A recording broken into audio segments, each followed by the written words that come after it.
भारतात अनेक प्राचीन वृक्ष आहेत, पण काही वृक्ष असे आहेत ज्यांच्या मुळांमध्ये केवळ इतिहास नाही तर श्रद्धा, साधना आणि गुरु परंपरेचे अमूल्य रहस्य दडलेले आहे. अशाच एका अद्भुत वृक्षाची कथा आज आपण जाणून घेणार आहोत. या वृक्षाचे नाव आहे गोरख आमली. नाथ संप्रदायातील महान योगी गुरु गोरक्षनाथांच्या नावाने ओळखला जाणारा हा वृक्ष आजही हजारो भाविकांसाठी श्रद्धेचे केंद्र आहे. पण या वृक्षामागची आख्यायिका काय आहे? गुरु गोरक्षनाथांशी याचा संबंध कसा जोडला गेला? चला, गुरु पौर्णिमा विशेष या भागामध्ये आपण ही अद्भुत कथा जाणून घेऊया. एकदा मच्छिंद्रनाथ आणि गोरक्षनाथ दोघेजण यात्रा करीत करीत आपला संप्रदाय वाढवीत कच्छभुज या प्रदेशामध्ये येऊन पोचले होते. गुरुसेवेत काही दिवस मग्न राहून गोरक्षनाथांनी अनेक भाविक भक्तांना भजनी लावून त्यांच्या व्यथावेदनांचा परिहार करून पुढं एकट्यानंच जाण्याचा निर्णय घेतला. संप्रदायाच्या रक्षणासाठी, सेवेसाठी गुरुनाथांना तिथं ठेवून व गुरूंची आज्ञा घेऊन गोरक्षनाथ उत्तरेकडे निघाले. उत्तरेकडचा मार्ग अतिशय बिकट होता. वाट अवघड होती. वाटेत अनेक संकटांना तोंड देत निरनिराळ्या तीर्थस्नानांचं ते दर्शन घेत होते. सागरी तीर्थांवर स्नान करीत, मेरू पर्वताला प्रदक्षिणा घालीत, अनेकविध द्वीपांतरे पार करीत ते मानस सरोवरापाशी येऊन पोचले. तिथून हिंडत गौड बंगालमध्ये गेले. तिथं कामाक्षीचं त्यांनी दर्शन घेतलं. मग दक्षिणेला येऊन ते रामलिंगाला आले. महारुद्राला भेटले. लंकेत गेले. लंकेतून ऋष्यमुख पर्वत व किष्किंधाही त्यांनी पाहिली आणि पश्चिमेचा मार्ग धरला. महाबळेश्वरला येऊन त्यांनी मुक्काम केला. महाबळेश्वरला त्यांना त्यांचा गुरुबंधू चरपटनाथ भेटले. अलग शब्द गरजून दोघेही एकमेकांना भेटले. उभयंतांनी एकमेकांना दृढ आलिंगन दिले. गोरक्षनाथांनी त्यांचा क्षेमकुशल विचारलं आणि त्याला आपल्याबरोबर तीर्थयात्रा करण्याची विनंती केली. चरपटीनाथांना हे ऐकून अत्यानंद झाला. अशा प्रकारे गोरक्षनाथ आणि चरपटीनाथ हिंडत मल्हार देशात आले. तिथला सर्व राज्यकारभार गुरुपुत्र मेनीनाथ पाहत होता. योगी जनांसह गोरक्षनाथ आल्याचं कळताच त्यानं पुढं होऊन त्या सर्वांचं स्वागत केलं. गोरक्षनाथांचे पाय धरून त्यांना वृद्ध कंठानं विचारलं, पिताजींचं दर्शन केव्हा घडेल? त्यांच्या दर्शनासाठी माझा जीव व्याकुळला आहे. मेनीनाथा, सद्गुरू तुला निश्चित भेटतील. तू धीर धर. हाती असलेली सर्व कर्तव्यकर्मे ही परमार्थ बुद्धीनं अहंकार न धरता कर. तुला सद्गुरू निश्चित भेटतील. तुझा कळवळ्याचा निरोप मी सद्गुरुनाथांना देतो.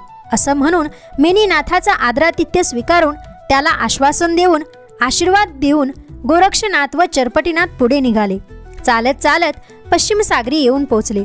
तिथला रमणीय निसर्ग पाहून त्यांनी त्या क्षेत्री मुक्काम करायचा निर्धार केला. आपली मठी तिथं उभी केली. साऱ्या पंचक्रोशीत गोरखमठी म्हणून तिचं नाव प्रसिद्ध झालं.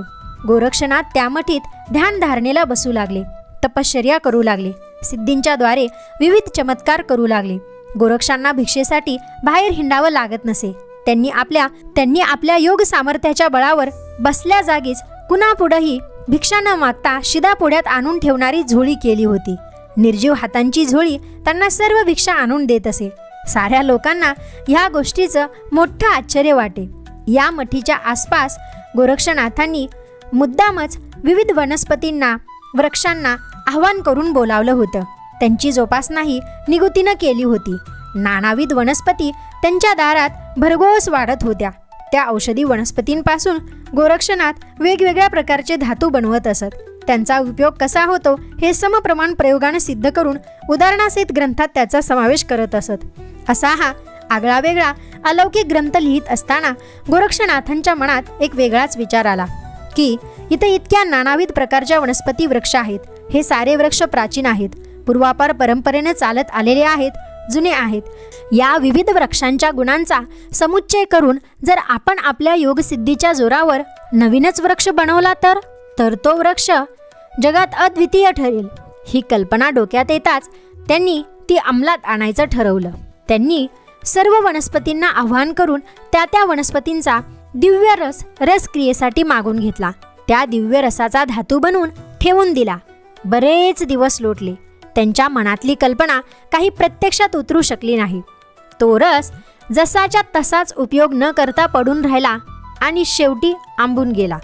ते पाहून साऱ्या वनस्पतींना हळहळ वाटली.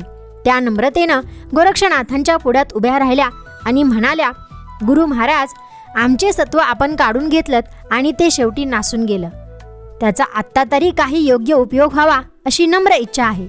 त्यांचं हे संभाषण ऐकून गोरक्षनाथांना आपल्या मनातल्या कल्पनेची आठवण झाली आणि त्यांनी तो आंबलेला धातुरस गोल आळं करून पेरला.